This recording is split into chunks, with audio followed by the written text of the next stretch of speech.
श्रीनाथ जी गुरु गोरखनाथ जी के चरणों में आदेश आदेश आदेश। महामाई महाकाली भैरव बाबा भगवान दत्तात्रेय जी नवनाथ 84 सिद्धों के चरणों में आदेश आदेश आदेश। अलख निरंजन हर हर महादेव।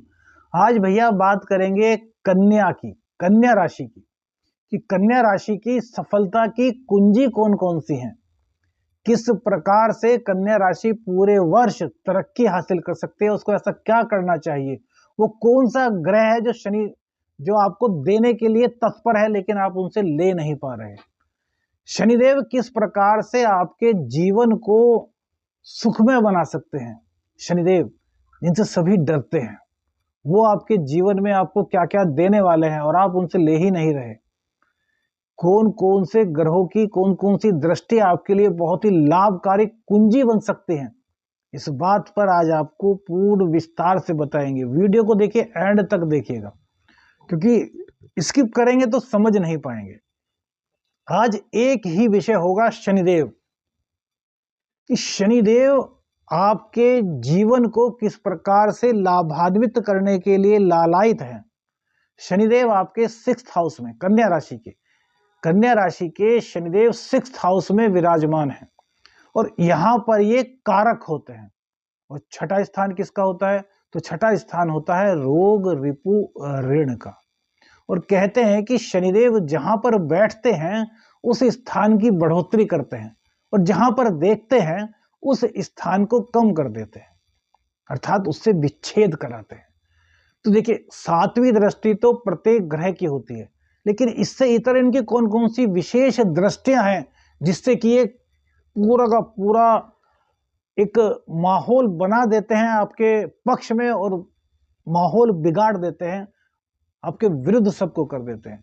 तो ये 2 दृष्टियां हैं, एक तो तीसरी दृष्टि है और एक 10वीं दृष्टि। तो आज इन्हीं 2 दृष्टियों पर बात करेंगे और आपको आज चार्ट भी दिखाने वाले हैं। और हमने चार्ट देना शुरू कर दिया है, तो चार्ट से आपको समझाने वाले हैं कि किस प्रकार से आपके जीवन में शनिदेव एक सौभाग्य का दीपक जलाने वाले हैं। उसके लिए क्या करना है, तो इसके लिए आपको समझना है कि पूरे पिछले साल शनिदेव चेंज हुए थे, तो आप क्या है कि रोगों से लड़ने में व्यस्त हैं। कहीं ना कहीं एक रोग गया, दूसरा रोग गया, आप सोच रहे हैं कि यार शनिदेव यहाँ पर बैठे हैं तो रोगों से हम लड़ पाएंगे। भैया रोगों से लड़ना ही नहीं, रोगों से आगे निकलना है। तरक्की कब करेंगे यदि हम यही बैठे रहेंगे कि यार रोगों को हटाओ, यार इसकी दवाई करो, डॉक्टर के पास जाओ, डॉक्टर के पास जाओ। क्या इसी में समय निकल रहा है, अच्छा समय निकल रहा है, जो कि कारक है शनिदेव।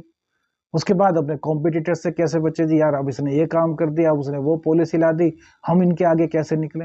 उनसे आगे निकलने के लिए आपके पास वक्त है, आपका पास बड़ा एम्पायर है, तो आपने उसके लिए बहुत सारे कर्मचारी रखे होंगे। वो सोचेंगे आप क्यों इस पचराड़े में पड़ रहे हो, आपको आगे बढ़ना है। रोग और फिर ऋण, पूरे साल यार सोचते रहेंगे कि यार इससे हमने ऋण लिया है, यार इसको कैसे चुकाना है। अरे भैया ऋण कब चुकेगा, बहुत से लोग हमसे पूछते हैं कि ऋण को चुकाना है जी, उपाय बताइए। ऋण चुकाने के लिए तो कोई उपाय ही नहीं होता भैया।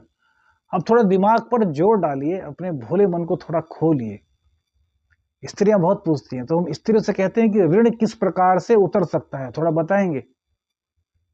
क्या ऋण लिया है तो हम ऐसा करेंगे तो ऋण उतर जाएगा? नहीं भैया, चुटकियों में ऋण नहीं उतरता। उसके लिए हमें कमाई करनी होती है, हमें अधिक से अधिक पैसा कमाना होता है। और पैसा कमाने के लिए क्या करना होगा, शनिदेव को मजबूत करना होगा, क्योंकि शनिदेव ही काल पुरुष की कुंडली में 10वें और 11वें भाव के स्वामी होते हैं।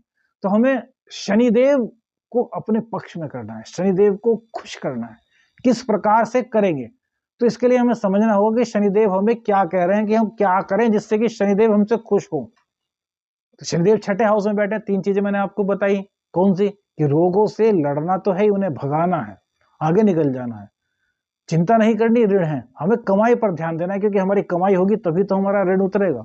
अन्यथा तो बस ये सोचते रहेंगे यार ऋण कैसे उतरे, ऋण कैसे उतरे। नहीं, हमें कमाई पर ध्यान देना है। ऋण जो है चुकाएंगे भैया, दोबारा चुकाएंगे, हमें काम तो करने दो। कॉम्पिटिटर्स हैं, कोई बात नहीं, हमारे पास भी दिमाग है, उन्होंने पॉलिसी बनाई है, थोड़ा दिमाग लगाएंगे, 1-2 दिन काम करेंगे, उससे अच्छी पॉलिसी हम बना देंगे। लेकिन हर वक्त सोचना कि यार ये पॉलिसी बना दी है इसने, ये पॉलिसी बना दी है, नौकरी में है तो यार हमारे सीनियर ने ये कर दिया। अरे भैया आप ये क्यों सोच रहे हो कि उसने क्या कर दिया, आप ये सोचो कि आप क्या बेस्ट कर सकते हो। कॉपी कैट बनने से कोई फायदा नहीं।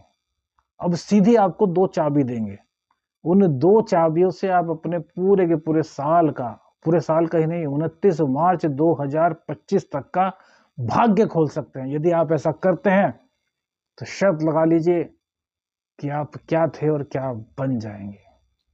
फर्श से अर्श पर पहुंचाने के लिए आपको 2 कीज दे रहे हैं। शनिदेव आपके 6th हाउस में बैठे हैं और किसको देख रहे हैं? तीसरी दृष्टि पड़ रही है अष्टम हाउस पर। अष्टम हाउस किसका है? गुप्त कार्यों का, गुप्त साधनाओं का, गुप्त विद्याओं का। तो क्या कह रहे हैं शनिदेव कि यार अपने सभी कार्यों को गुप्त रखो, अन्यथा भैया हम प्रसन्न नहीं होने वाले। कोई भी कार्य आपको करना है बिल्कुल गुप्त रखिए, किसी से मत बताइए जब तक हो ना जाए, और जब हो जाएगा तो भैया सभी को पता चल जाएगा। साधनाओं से जुड़ जाइए। तीसरी दृष्टि शनिदेव की कह रही है। शनिदेव क्या है?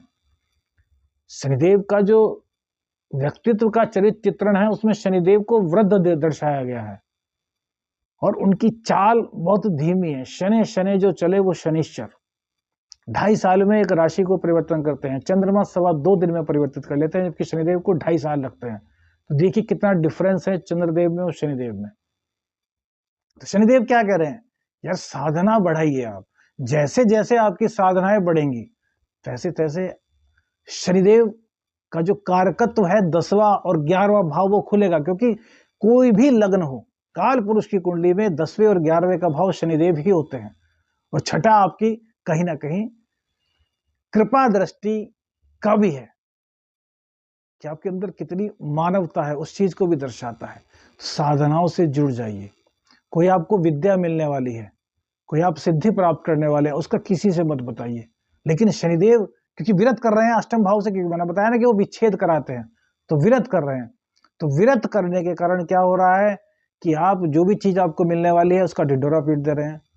कभी अपने मित्र को बताया, कभी अपने बॉस को बताया कि मैं यह करने वाला हूँ, ये मुझे मिलने वाला है, और वो कार्य साल भर को टल गया, या फिर उस कार्य का होना ही टल गया, अर्थात वो कार्य होगा ही नहीं। पहली कुंजी है ये। 2 कुंजी मिलाएंगे, इन 2 कुंजियों को मिलाएंगे ना तो जीवन आपका सफल हो जाएगा।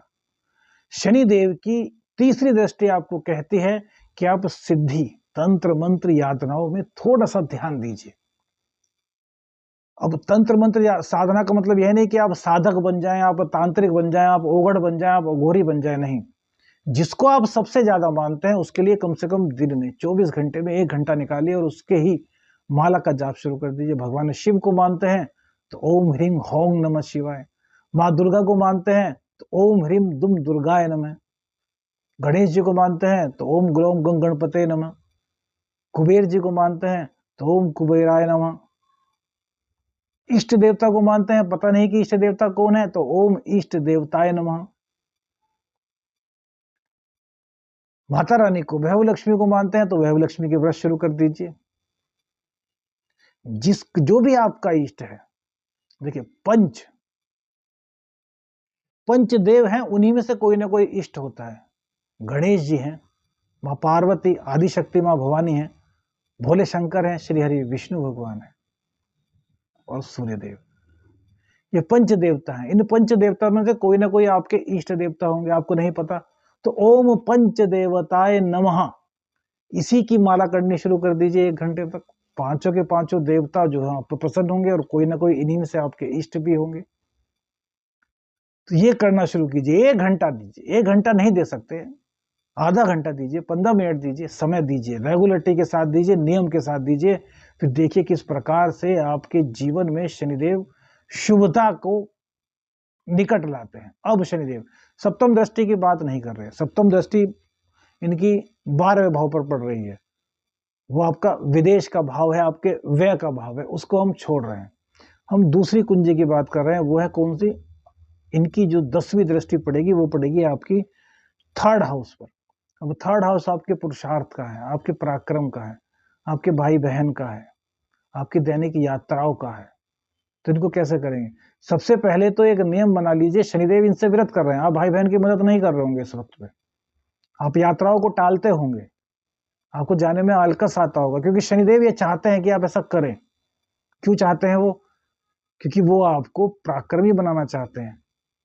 लेकिन आप उनसे विरत हो रहे हैं तो वो आपको फल ही नहीं दे रहे जो आपको फल चाहिए। आप बहुत से लोगों ने कहा कि शनिदेव चेंज हो गए गुरुदेव, और हमें अभी तक उनका शुभ फल प्राप्त नहीं हुआ। तो हमने इसीलिए यह वीडियो बनाई है तो क्या करें, सबसे पहले तो अपने भाई बहनों की मदद करनी शुरू कर दीजिए। भाई बहनों के लिए जितना आप कर सकते हैं उतना कीजिए, छोटे के लिए कीजिए, बड़े के लिए कीजिए, जितना आपसे बन सके उतना कीजिए, तो शनिदेव की प्रसन्नता मिलेगी आपको। अपने पराक्रम को बढ़ाइए, सूर्योदय के बाद तक बिल्कुल भी मत सोइए, सूर्योदय से पहले बिस्तर छोड़ दीजिए, पूजा पाठ में लगिए, जो कार्य है उनमें उनको करिए, टालना नहीं है। किसी कार्य को करना है उसके लिए यात्रा आवश्यक है, तो यात्रा को मत टालिए। सर्दी हो रही है, ठंड हो रही है, बहुत तेज गर्मी है, इन चीजों को आपको नहीं देखना, क्योंकि शनिदेव नहीं चाहते। शनिदेव चाहते हैं आपको कुंदन बनाना। सोने को जब तक जलाया नहीं जाता तब तक वह कुंदन नहीं बनता। तो इसलिए आपको क्या करना है, आपको आलकस नहीं करना, आलस्य नहीं लाना, अपने पुरुषार्थ को बढ़ाना है, पराक्रम करना है। कोई आपका कार्य है उसको कल पर मत टालें, अभी कर दीजिए, शाम तक भी मत टालिए कि आज कर दूंगा, अभी कार्य आया तो अभी कर दीजिए। जैसे कि आप जोशी हैं, आपके पास कुंडली आई, उन्होंने कहा कि आपको दक्षिणा भेज दी कि कुंडली देखिए, आप कहते हैं कि यार आज समय नहीं, कल को देखेंगे, परसों को देखेंगे। नहीं भैया, अभी आपकी कुंडली देख लेते हैं। अभी कुंडली देख रहे हैं तो 1 घंटे बाद लगातार काम कीजिए, तो इससे शनिदेव की प्रसन्नता मिलेगी और आपका सोया हुआ भाग्य जाग जाएगा। भाग्य आपका क्या है? शुक्रदेव। शुक्रदेव आपके भाग्य के स्वामी होते हैं, आपके धन के स्वामी होते हैं। और शनिदेव, भैया शनि और शुक्र एक दूसरे से जुड़े हुए हैं। जितना भी गुप्त है वो शनि है, अंधेरा है शनि है, और जो गुप्त है उसी से आपका जीवन चलता है, चाहे वो दाम्पत्य जीवन हो। शनिदेव शुक्र की राशि में ही उच्च होते हैं, तो स्त्री को सम्मान करना चाहिए, वृद्धों का सम्मान करना चाहिए। शनिदेव ये कह रहे हैं, और भाग्येश भी आपके ही कह रहे हैं, क्योंकि भाग्येश आपके कहीं ना कहीं स्त्री का प्रतिनिधित्व करते हैं। तो ये यदि आप इन दो की को बना मिला लेते हैं, अष्टम भाव की और तृतीय भाव की, तो भैया आपको शनिदेव इस वर्ष जितना आप चाहेंगे उससे भी कई गुना ज्यादा दे देंगे, लेकिन लगातार परिश्रम आपको करना होगा। शनिदेव के समक्ष आपको नतमस्तक होना होगा कि आप जो चाह रहे हैं अब हम वो कर रहे हैं, तो अब हम जो चाहते हैं वो आप करें। तो शनिदेव आपको वरदान देंगे, तथास्तु बोलेंगे, करके देखिए। पराक्रम से पीछे मत हटिए, जिन चीजों से आपको रोग हो रहा है उन चीजों को छोड़ दीजिए।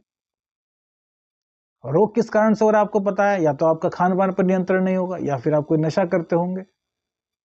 हाँ, हो सकता है कि आपको भाई बर्थ कोई रोग हो, हम उसकी बात नहीं कर रहे, जो अचानक से आपको लगातार रोग हो रहे हैं, कभी सर्दी खांसी जुकाम, तो इनसे इन रोगों को हटाइए, इनके कारणों को ही नष्ट कर दीजिए। तो कारणों को नष्ट कर देंगे तो शनिदेव और मजबूत हो जाएंगे, और शनिदेव जैसे ही मजबूत होंगे तो आपका रोजगार बढ़ेगा, आपको नौकरी मिलेगी, आपका बिजनेस चलेगा, आपके जीवन में शुभता आएगी। शुक्रदेव स्त्रियों का सम्मान करने से मजबूत होंगे तो शनिदेव भी मजबूत होंगे। क्यों? क्योंकि शनिदेव न्याय के कारक हैं। और आजकल के टाइम में तो भैया स्त्री को पता नहीं कौन सी नजर से देखते हैं, टीवी पर पता नहीं कहाँ कहाँ भैया न्यूज पढ़ते हैं तो पता चलता है। तो उन भावनाओं को आपको समाप्त करना होगा, तभी शनिदेव की कृपा दृष्टि आपको प्राप्त होगी। वीडियो अच्छी लगे तो लाइक, शेयर और सब्सक्राइब करना बिल्कुल मत भूलिए। हम नहीं कहते हैं, लेकिन इस वीडियो में कहेंगे, क्योंकि इस वीडियो को सुनने के बाद ना जाने कितने लोगों का बहुत ज्यादा फायदा हो जाएगा। एक चीज आपको अंत में चलते चलते और बता दें कि शनिदेव हमेशा उस व्यक्ति से प्रसन्न रहते हैं जो अपनी माँ की पूर्ण सेवा करता है और जो दीन दुखियों की मदद करता है। बस इन दो चीज के साथ साथ ये दो चीज और जोड़ लीजिए अपने जीवन में, शनिदेव की प्रसन्नता आप पर आ जाएगी। क्योंकि ना तो आप पर 7.5 है, ना ही आप पर ढैया है। 29 मार्च 2025 को शनिदेव आपके सप्तम भाव में आएंगे, तब आप पर कंटक शनि शुरू होंगे और वो समय दिक्कत भरा होगा। तो उससे पहले पहले अपने आप को इतना मजबूत कर लीजिए कि उस वक्त यदि आपको खर्च करना पड़े तो आपकी जेब में इतना पैसा हो कि आप उस खर्च को वहन कर सकें और किसी के सामने आपको हाथ ना मांगना पड़े। आदेश आदेश अलख निरंतर।